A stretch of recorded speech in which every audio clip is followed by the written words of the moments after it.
The summer the assessor came to put a value on Delia Marsh's inheritance, he stood in the gravel drive of her late father's property for 11 minutes before he wrote anything down at all. And when he finally pressed his pen to the clipboard, he shook his head, the way a man shakes his head, at a dog sleeping in a mud puddle, with a pity so reflexive it costs him nothing. He appraised the half-acre lot on County Road 9 at $42,000, the cinderblock shop building at $8,000, and the contents of that shop at a number so small, Delia would later say she had trouble recalling it, because it barely registered as a number at all.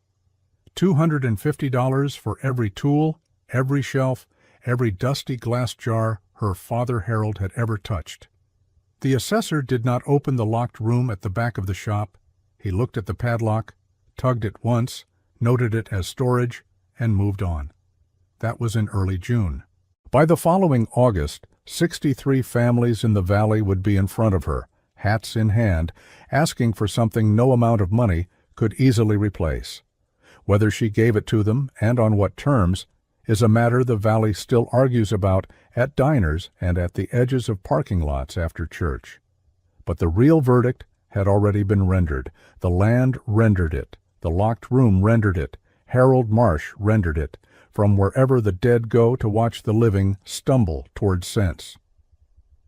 Delia had come back to Hatchet Creek with $8,100, a duffel bag, a truck that was legally hers only because her ex-husband Calvin Poole had signed it over to avoid a second court date and a credit score that looked like a winter forecast.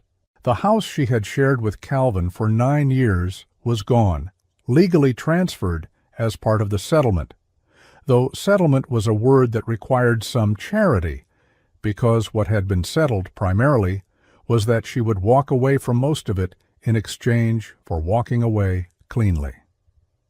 She was 38 years old. She had not lived in Hatchet Creek in 16 years, and the people who knew her at all remembered her as Harold's quiet daughter who left for the city and married somebody unsuitable. The people who did not know her simply saw a woman arriving alone with boxes and a duffel bag and assumed some version of the same story. She heard the words starting over twice in her first week, each time from someone who meant well, and each time with an inflection that assigned her firmly to the category of things that had failed. Her father's estate, such as it was, came to her through a will that a lawyer named Greer Pattinson had filed 3 years before Harold died, on a day when Harold had apparently been clear-eyed enough to insist on it, and stubborn enough to pay Pattinson in cash from a coffee can rather than accept any kind of installment arrangement. The will left Delia the lot, the shop, the small frame house adjacent to it, and everything Harold owned, which Pattinson described as of modest but real value to someone who understood it, a qualifier that had puzzled Delia at the time and that she had not thought about again until she was standing inside the shop for the first time in 11 years, breathing the smell of her father's life, which was machine oil and dry wood and something underneath both of those things she could not name but recognized in her chest, before she recognized it anywhere else. The shop was 40 feet by 30 feet of cinderblock and corrugated metal roof, with a workbench along the north wall, pegboard holding tools and outlines Harold had traced in black marker, so every tool had a shadow of itself to return to. There were shelves of small glass jars holding hardware sorted by size, and a window on the south side so dirty it passed light the color of weak tea.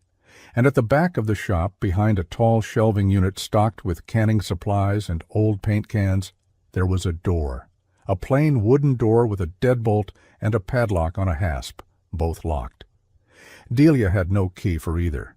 She stood in front of it for a while, then went back to the house and started cleaning. She found the key on the 4th day inside an empty Maxwell House coffee can on the second shelf of the kitchen pantry, wedged between the can's inner wall and a folded piece of paper on which Harold had written in his careful block letters, "For Delia when she's ready." She had to sit down after that. She sat at the kitchen table for 20 minutes without moving, and then she went to the shop with both keys and opened the door. What Harold Marsh had been keeping in that locked room was a seed library, not a decorative collection, not a hobby. A working seed library of a kind that almost nobody in Hatchet Creek in the 21st century would have known how to describe or evaluate, but that someone who did understand seeds would have recognized immediately as something built with the patience of a person who understood that the future is not given but preserved.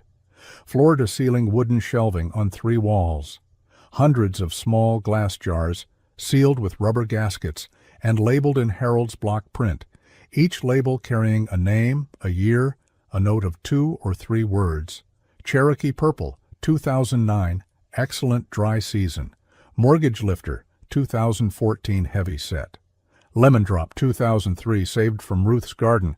Tennessee Greasy, 2011, last of Ruth's beans. There were envelopes in labeled drawers, seed packets in small paper bags, twisted shut, varieties of tomatoes and beans and squash and peppers and melons and greens representing decades of saving, the oldest dated 1987. Harold had been doing this for 35 years. He had never mentioned it to a soul, as far as Delia could determine, and the assessor had stood on the other side of that door and written it down as storage. The note inside the coffee can said only, "These are worth more than the numbers say. Listen to what they've been keeping." It said it the way Harold said everything important, which was quietly and only once. Delia understood imperfectly at first that she had inherited something rare. What she did not yet understand was how rare, or what the valley would eventually need it to be. That understanding came in pieces, the way real understandings do, slower than crisis and faster than comfort.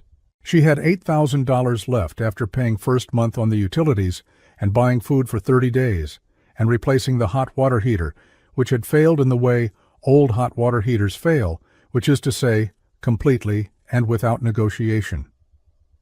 $8,000 was 4 months of careful living, maybe 5 if she grew food, which she intended to do. She had the shop, which was sound, but generated nothing. She had the house, which was hers outright under the will, and could not be touched by the settlement, because Calvin's lawyer had not known about it until after the documents were signed, and by then the only thing Calvin's lawyer could do was complain, which he did, in a letter Delia read once and then used to level a wobbly table leg. She had the locked room, now unlocked, and 312 distinct varieties of seed in various quantities, and she had her father's 35 years of notes in a series of composition notebooks stacked on the bottom shelf, which she began reading the night she found them and did not stop reading, in aggregate, for weeks. The first person who came to the shop in an official capacity after the assessor was a man named Broderick Fain, who represented something called the Valley Agricultural Consolidation Partnership, which was the name a consortium of 4 commercial farming operations had given to their shared legal and acquisitions entity. Fain was 44 years old, wore clean boots and a good jacket, and shook Delia's hand with the warmth of someone who has practiced warmth as a technique rather than discovered it as a reflex. He told her he had been meaning to stop by since she arrived, and that the partnership was always interested in supporting legacy landholders in the area, and that he admired her coming back to take care of Harold's place, which was a real commitment, especially for a woman managing it alone. He said woman managing it alone the way someone says a thing they consider accurate and informative rather than revealing. Delia thanked him for stopping by. He told her before he left that if the property ever felt like more than she could handle, the partnership would be glad to make things easier for her. He named a number, $62,000 for the lot, and both buildings, including contents. He said contents with a slight pause after it, and his eyes went briefly to the back of the shop where the shelving unit stood in front of the locked door, and Delia noticed the pause and filed it away, the way her father had filed hardware, by size and type, labeled in a place she would not lose it. She thanked him again and did not accept or decline. He left a card. She set it on the shelf next to Harold's notebooks. The town's opinion of Delia Marsh was formed and distributed mostly at Holt's Hardware, which had a back room where a coffee urn ran all day, and at the Kessler family diner, where the booths filled at 6 in the morning, and the conversation did not much vary. What the town had concluded by mid-July was that Harold's girl had come back broke, and maybe a little broken, that she was camping in that old house with no real plan, and that it was a sadness because Harold had been well regarded, and the property deserved someone who could actually work it. There was also a minority opinion held by 2 or 3 people, and never expressed very loudly, that Harold had always been peculiar about that shop, and that Delia had gotten some kind of peculiar inheritance to go with the peculiarity. But this opinion did not find much purchase because nobody could say what they meant by it specifically, and vague opinions in small towns require a specific wound to grow on, and there was no specific wound yet. On a Tuesday in mid-July, Delia drove to the Grange supply store for potting mix and a set of seed trays, which was a modest purchase, the kind of purchase that announced nothing, and the man behind the counter, whose name she did not know, and who did not know hers, asked if she was starting a garden. And when she said yes, he told her it was late in the season for starting, and when she said she was starting with what she had, he nodded in the way. People nod when they have already stopped listening, and she paid and left. On the drive home, she did the arithmetic in her head, not because she did not know it already, but because doing it aloud in her own mind had become a kind of discipline. 312 varieties, several hundred seeds per variety in most cases, 1 season to evaluate germination and vitality, 2 seasons to meaningfully multiply. The arithmetic of seeds was not like the arithmetic of money, which ran in one direction and required spending to prove it. The arithmetic of seeds ran forward and backward simultaneously, and if you were patient, it multiplied without being spent, which was the thing about it that Calvin and Calvin's way of thinking could never have grasped, and that Harold had apparently grasped completely.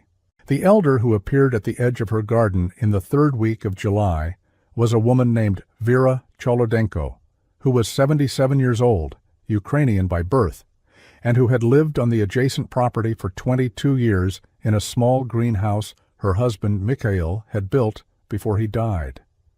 Vera kept a kitchen garden of legendary productivity and a reputation in the valley for knowing things about soil that soil science departments did not know, which was the kind of reputation that is bestowed on immigrant women by communities that are simultaneously grateful for the knowledge and a little embarrassed to attribute it to anything they can name.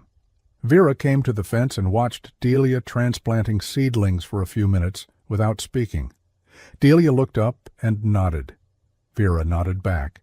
What Vera said eventually was this: "My grandmother kept seeds the same way, in Ukraine, from the collectivization through everything that came after." She said the seeds do not know about history. They only know about the gardener's intention. She said, "Your father was a man of intention. I watched him through this fence for 20 years. Then she said, "I can see you are also a woman of intention, but you are guessing. Come and I will show you what your father already figured out, because I think you have not read to the back of his notebooks yet."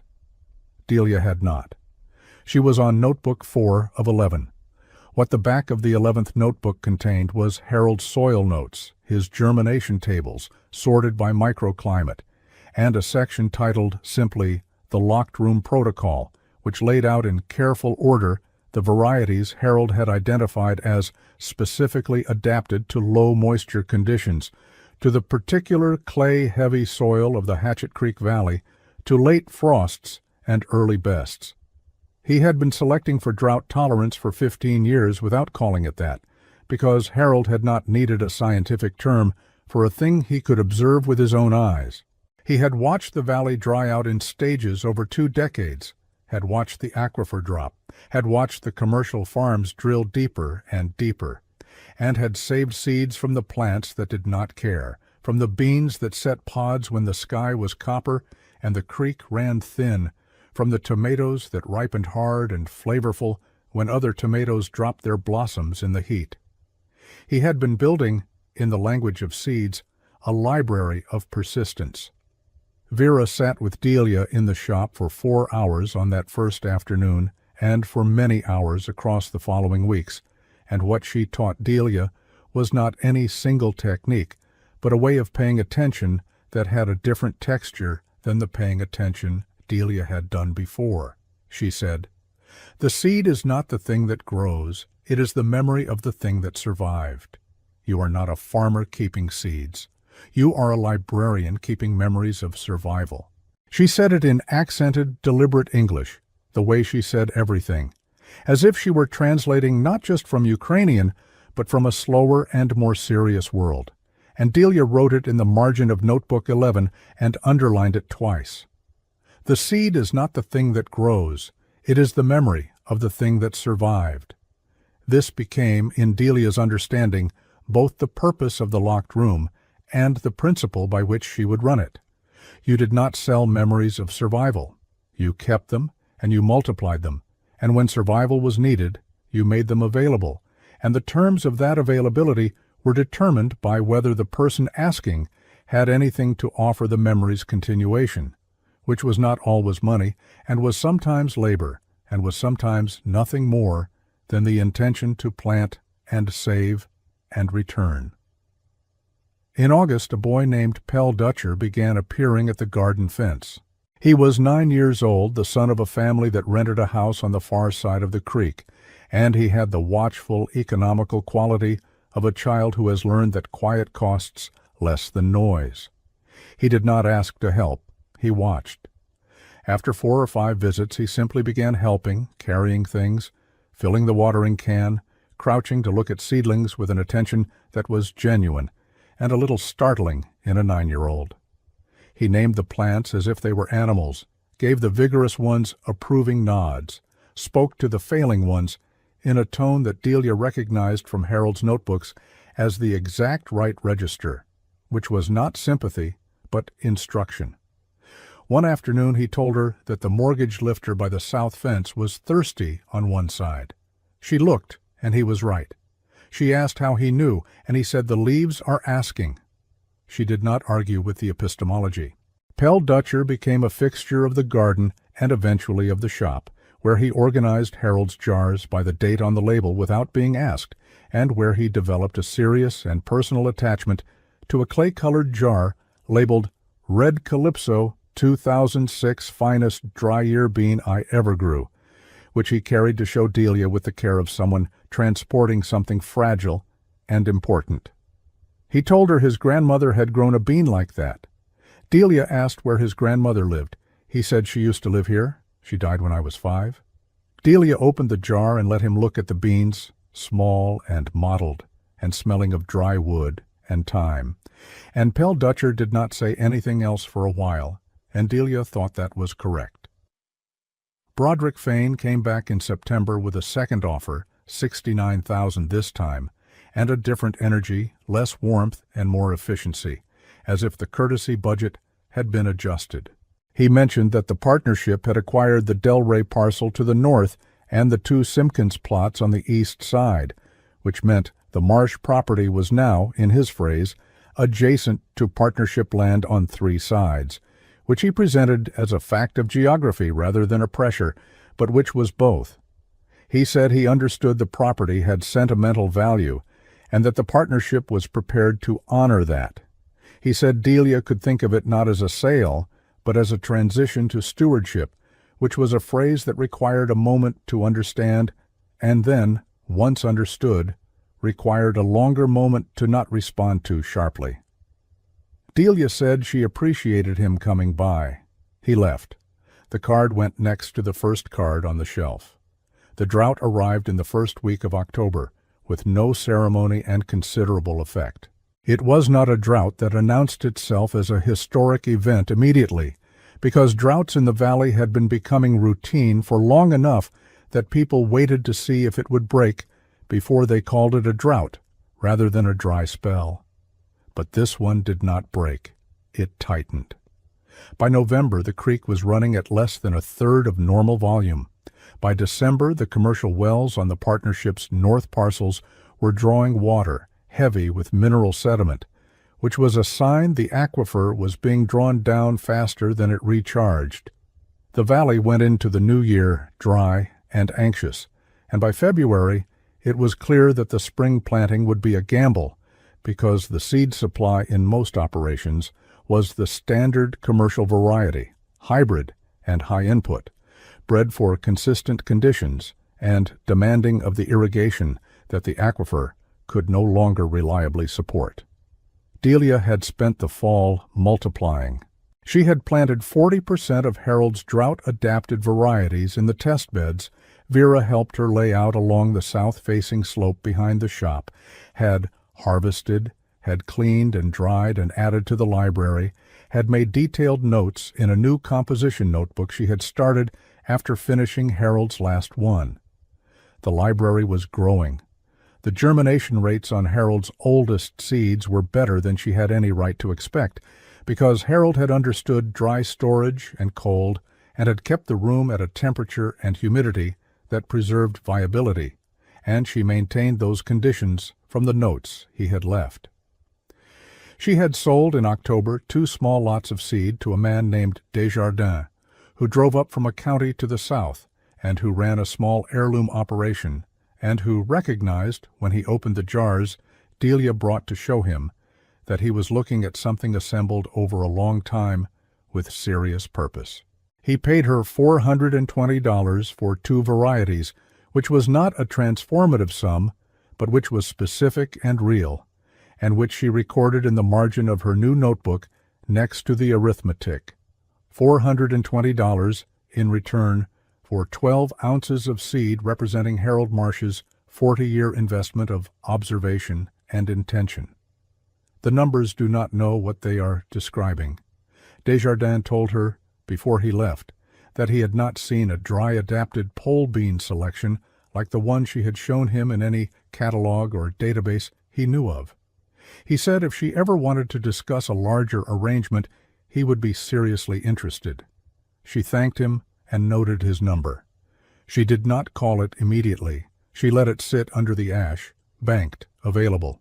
In February, Broderick Fane came a 3rd time, and this time there were 2 other men with him, one of whom was introduced as a legal consultant and one of whom was introduced as a water rights specialist, and the offer was $81,000 plus a right of first refusal on any water access discovered on the property, which was a clause so specific in its language about undiscovered water access that it required Delia to stand for a moment and look at Fane in a way she had not looked at him before. She asked him what he knew about water on this property. He said it was a standard clause the partnership used on all valley acquisitions. She said the assessor's report on the property had not included any evaluation of subsurface water. He agreed that was correct. She asked how a water rights clause could be standard for a property no one had assessed for water. He said it was simply a precautionary measure. She thanked him again and did not sign anything, and they left. And she stood in the shop for a long time after that, thinking about what was under the south slope where the test beds were producing in conditions that by rights should have been harder than they were. She called Desjardins that evening. She asked if he knew anyone who read terrain for water. He said he did, and he would give her the name. The name led to a woman named Alvarado, who worked out of a university extension program, and who came in March, and who spent 2 days walking the property and taking measurements, and who told Delia, in a phone call 3 weeks later, that there was a perched water table under the south slope, not large but real, sitting on a layer of impermeable clay at a depth of about 32 feet, and that it was being recharged from a catchment area in the hillside to the west that was not part of any of the partnership's parcels, which meant it was not connected to the aquifer they were drawing down. It was, in hydrological terms, a separate and undisturbed system. It was also because Harold had built the test beds on the south slope, without apparently knowing precisely why that slope worked better exactly what was feeding the soil that was producing Delia's seeds in a dry year. Harold had not known about the perched water table, but he had known about the slope. He had known the slope worked. He had noted it in 2008.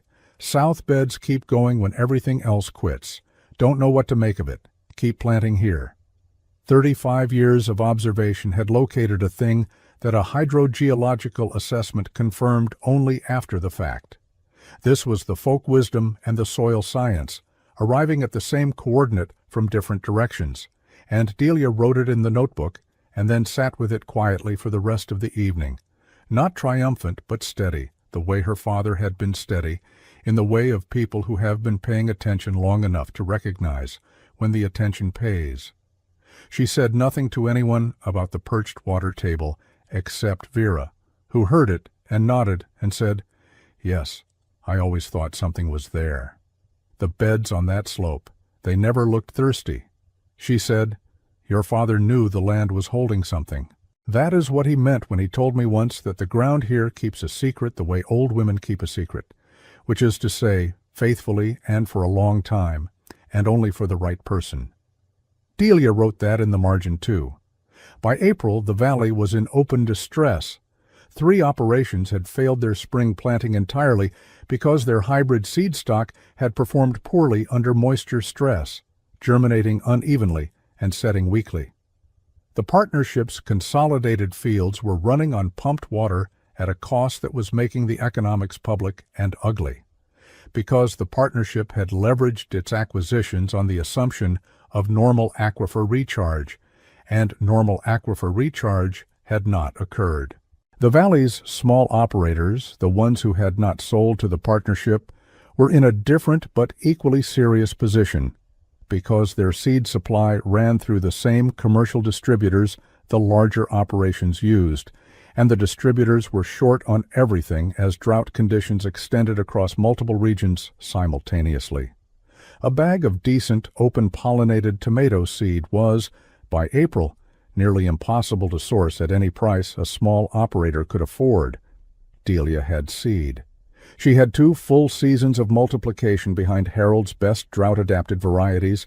She had the perched water table feeding the south beds. She had Vera's instruction, and Harold's notebooks, and Pell Dutcher's reliable labor, and an inventory that had grown from Harold's original 312 varieties to 407, with quantities sufficient, in the case of the 40 most important dryland types, to plant and replant a considerable amount of ground.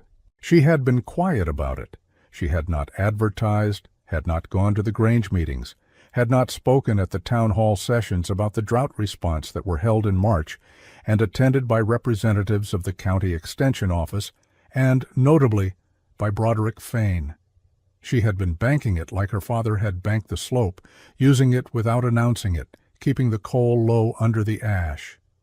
The first person who came to her outside the channel of commerce was Mel Hooper, who had farmed the same 43 acres on Crestline Road for 29 years, and who had, at the Grange auction the previous summer, made the loudest and most detailed series of remarks about Harold's peculiar daughter buying a cinder-block shop and thinking she could make something of it, remarks Delia had been informed of by Pell Dutcher, who had heard them from his father.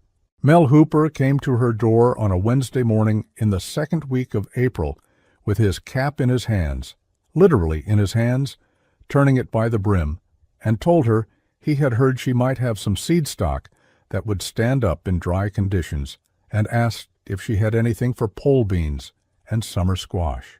He told her his supplier had come up empty. He told her he understood if the price was whatever it was. He was talking fast, which was not how he normally talked, and looking at the door of the house rather than at her face. Delia stood on the porch for a moment and looked at Mel Hooper with his cap in his hands and thought about what her father would do, which she knew without having to construct it, because Harold had been a specific and consistent person, and what Harold would do was exactly what she did, which was to tell Mel Hooper to come around to the shop and she would show him what she had, and to not worry about the price yet, because the price was a conversation for after he understood what he was looking at. She showed him the library, Mel Hooper stood in the locked room, which was unlocked now, and looked at 3 walls of labeled jars and drawers and said nothing for a while. Then he said, "Harold did all this. It was not a question." She said Harold did all this. He said it quietly, and then he put his cap back on, and then he took it off again. The price she named for seed sufficient to plant his bean and squash acreage was $240, which was approximately what the commercial supply would have cost him in a normal year, and which was approximately 1/8 of what a specialty seed operation would have charged for equivalent drought-adapted open-pollinated varieties in a scarcity year. She told him there was one condition, which was that at the end of the season he would save and return to her a portion of the seed from his best-performing plants, because the library ran on return, not just on sale. And if he was going to benefit from what Harold had built, he was going to help build it forward. Mel Hooper agreed to this immediately in a way that suggested he would have agreed to considerably more if she had asked. This arrangement, which she repeated in various forms over the following 6 weeks with 11 more farmers, was not a secret that held. By the end of April, it was the only conversation at Holt's Hardware, and most of those conversations were not mocking. Broderick Fane came for the 4th time on a Tuesday in early May. He came alone, which was different.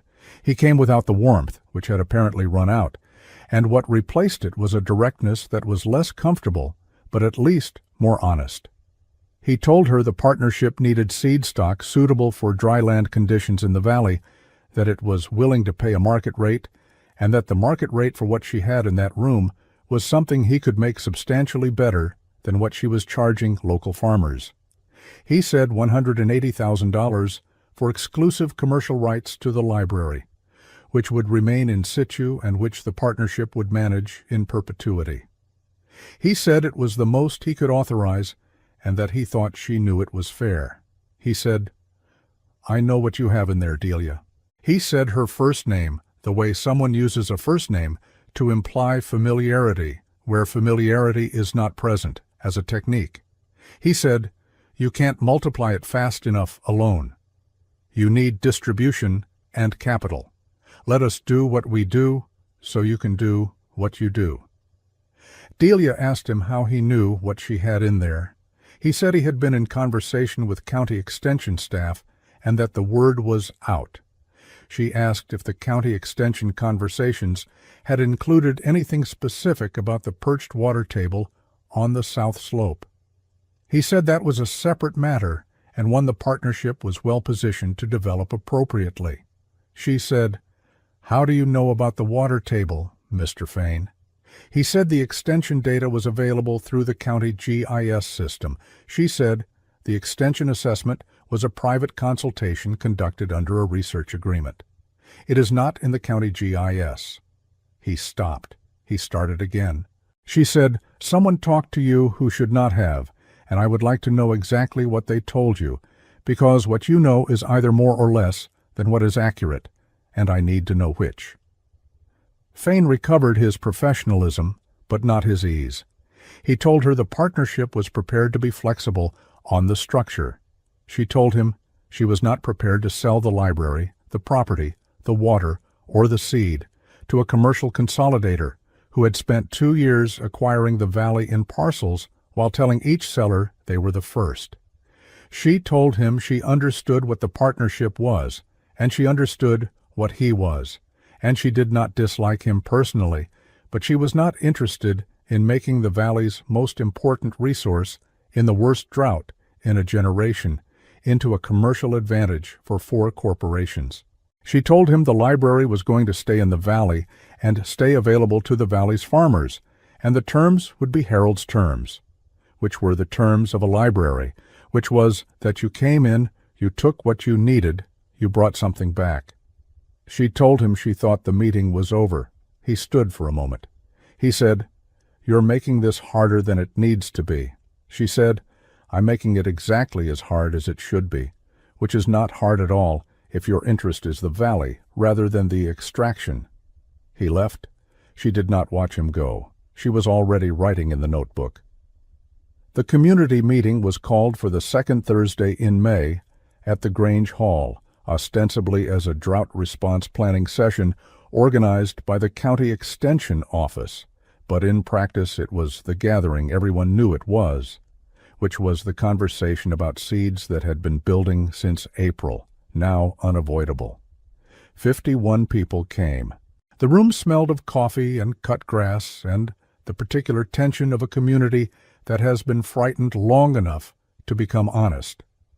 Delia came with Vera on one side, and Pell Dutcher, who had asked to come and whose mother had agreed, on the other, and she sat near the back because she had not organized the meeting and did not feel it was hers to dominate. Broderick Fane was there, near the front, and he had the third man with him, the legal consultant, and they were speaking to the county extension agent in the way people speak to someone they have already spoken to at length in a different room, the body language of a prepared agreement. When the session opened, Fane rose to speak in the first 5 minutes and presented a proposal that the partnership would establish a seed access program for Valley farmers, administered by the partnership using stock they had sourced from a regional seed bank, available on terms that included a first purchase preference for partnership-adjacent properties and a nominal access fee that was described as administrative. The proposal was detailed and printed on paper with a letterhead, which meant it had been prepared before anyone in the room had been consulted. Delia listened and did not speak. Other people spoke with varying degrees of enthusiasm and skepticism. Then Mel Hooper stood up, which surprised the room because Mel Hooper was not a man who surprised rooms. He said, "I want to know why the proposal doesn't mention the Marsh Library, because I think everybody in this room has heard enough to know that the Marsh Library is the seed resource that actually exists in this valley right now, and any proposal that doesn't account for it is either incomplete or dishonest, and I'd like to know which." The room was quiet. Fane said the partnership was aware of the Marsh Properties holdings and had made a generous offer to incorporate them. He said the offer had been declined, which was, of course, the owner's right, but which meant the library was a private resource not available to the community on any structured basis. He said this as a fact of logistics. It was technically accurate and functionally a lie, because the library was already available to the community on a structured basis, which was the basis Delia had been using for 6 weeks, and Mel Hooper said so. He named 4 other farmers who had received seed from the Marsh Library, and the farmers raised their hands, and Fane looked at their raised hands the way a man looks at something he had calculated correctly and still managed to be surprised by. Delia stood up. She was not planning a long statement. She had been keeping the coal banked long enough that the room was ready for what she had to say, which meant she did not need to say very much of it. She said that the Marsh Library had 407 varieties of open-pollinated seed, the majority of them selected over 35 years for performance in Hatchet Creek conditions, including a substantial number selected specifically for low moisture growing over the last 15 years. She said the library was available to any valley farmer on the terms she had been offering, which were a fair price in a normal year or a reduced price in a crisis year, with a seed return agreement at season's end to keep the library growing. She said these were Harold's terms, which she was keeping because they were right. She said the library was not for sale to the partnership or to any consolidator, but that she was open to a formal community arrangement, something like a cooperative stewardship agreement by which the library would be held in trust with a board of valley farmers, administered from the Marsh property, with Delia as the working archivist for as long as she chose to do it. She said this was something Vera Cholodenko had suggested, and that Vera had more to say about how such arrangements had worked in other places and other times, which made Vera, who had not expected to speak, straighten in her seat and nod once in the grave, approving way she nodded when she thought something was correct. Then Delia sat down. She had spoken for 4 minutes. The room held the sound of those 4 minutes for a moment before anyone moved. What happened after that was not dramatic in the way of votes and speeches, but it was decisive in the way of rooms that have been waiting for a clear idea to organize around. Fane said something about structural viability and legal frameworks that nobody listened to with much energy. The county extension agent, who had spent 6 weeks quietly learning about the library through the farmers who had already used it, and who had, it emerged later, been present at Alvarado's water assessment as an unofficial observer, said that the Extension Office would be glad to support a cooperative seed stewardship model and could point to precedents in 4 other counties. A farmer named Gunderson, who had been at the Grange the previous summer and who had certainly heard Mel Hooper's remarks about Harold's peculiar daughter, stood up and said he thought the cooperative idea was the right one, and asked if Delia would be willing to chair the organizing committee. Several people said yes to this on her behalf. Before she could answer, she said yes. Mel Hooper sat with his cap in his hands again and did not take any notes, but was paying a different kind of attention than he had paid at any point before. Fane left before the meeting ended quietly, with his legal consultant beside him, and the door of the Grange Hall made the sound a door makes when it is not slammed but is closed with a specific pressure that communicates something about the person closing it. Nobody commented on it. The conversation in the room filled the space he had occupied without any apparent difficulty.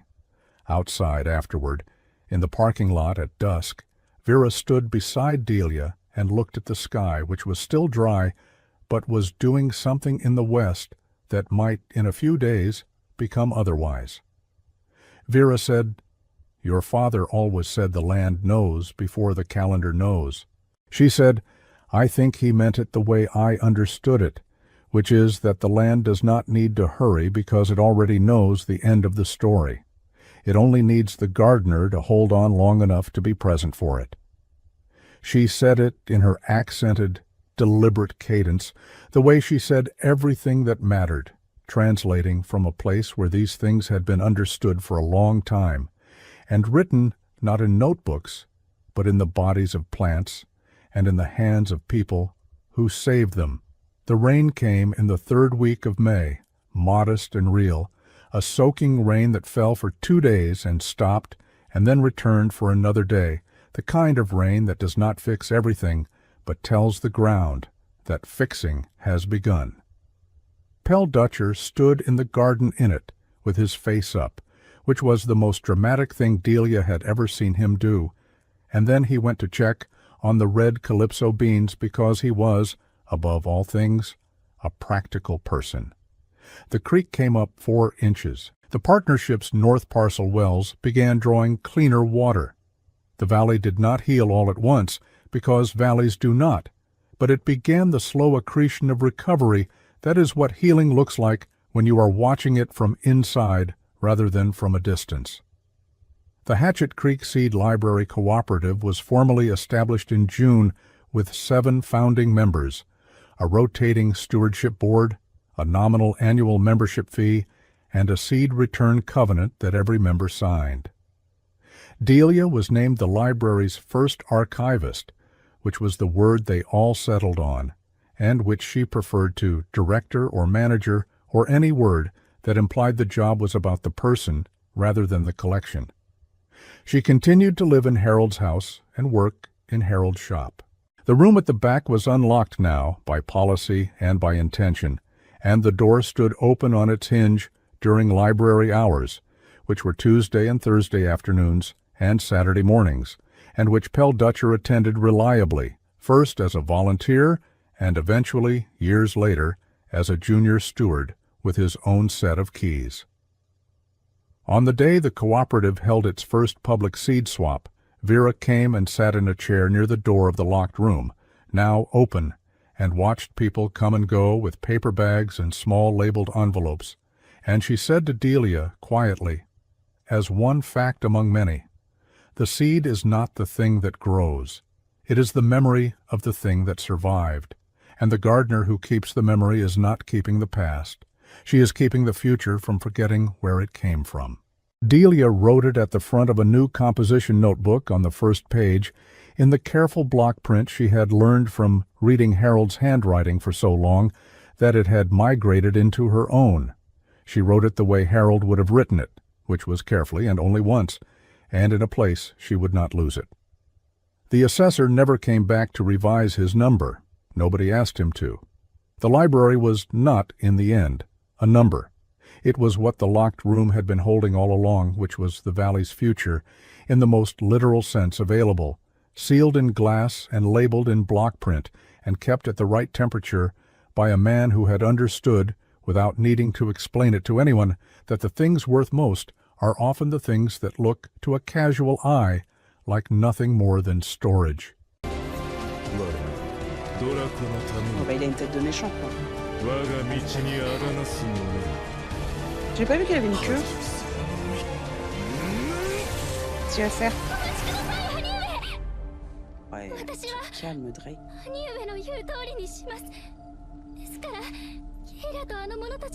Elle va se sacrifier du coup. Ah, il est pas dur mais il bouge partout. Ah merde. Ok, accro, des bisous. Bonne journée.